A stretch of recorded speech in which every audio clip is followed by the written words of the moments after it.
पानीपत के स्थानीय कच्चा कैंप स्थित बत्रा कॉलोनी के एक युवक ने घर की छत से कूदकर अपनी जीवन लीला समाप्त कर ली। मृतक के परिजनों ने उसकी पत्नी पर ही परेशान करने के आरोप लगाने हुए जांच की मांग की।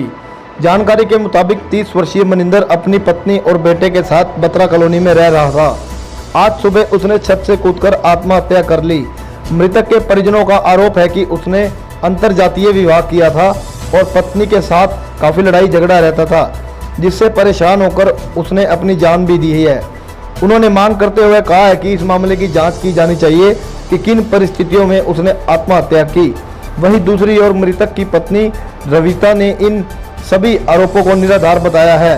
उन्होंने बताया कि मृतक नशे की इंजेक्शन का आदी था और उसके साथ मारपीट करता था। हालांकि उनका तलाक हो चुका था, लेकिन फिर भी वह एक साथ रहते थे। उन्होंने बताया कि वह उन्हें नशा से रोकती थी, जिसके चलते मृतक उसके साथ झगड़ा करता था और आज सुबह उसने छत से कूदकर अपनी जान दे दी। बहरहाल मृतक के शव को पोस्टमार्टम के लिए पानीपत के सरकारी अस्पताल में रखवाया गया है। देखिए पूरी खबर लाइव व्यूज पानीपत के लिए वैभव चावड़ा के साथ चांद मिगलानी की रिपोर्ट।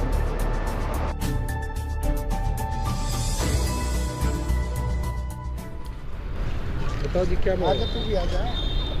ऐसा जी, मैं इस लड़के का मामा हूँ और ये आउट ऑफ कास्ट इनकी शादी हुई थी। काफ़ी दिन से इनके घर में झगड़ा रह रहा था। इस झगड़े की वजह से इस लड़के ने, इस बहू ने अपनी, मतलब लड़के ने अपनी माँ मतलब बाहर मतलब रहती थी अपने गांव में, तो भाई कलेश ना हो। साथ में इसके जेठानी रहती थी। जेठानी भी काम से आई है। उसने देखा कि ये मौके पे ये खून लोलवान हो रहा था, तो रोने लगी। खा लिया तो इन्होंने इस लड़के की घरवाली ने उससे बदतमीजी करी है और हमारे पास भी पता लगा। हम भी गए वहाँ, बरनिया के ऊपर से गिरे उड़ के खून पड़े थे उसको।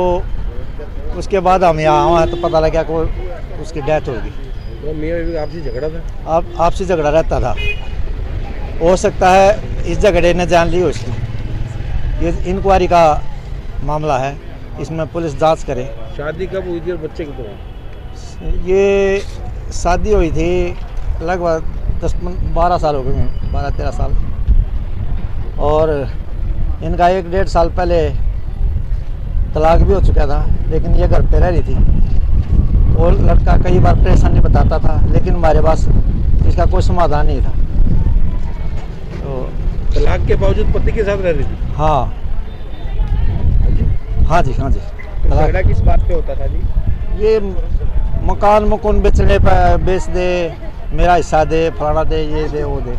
झगड़ा किस बात पे था? झगड़ा प्रॉपर्टी पर था। तलाक हो गया, मासा जी झूठ क्या बात है? मामला जी ये था, वो नशे के इंजेक्शन लगाता था। ये 2 दिन पहले वैष्णो देवी से आया, परसों रात आया था 2:30 बजे।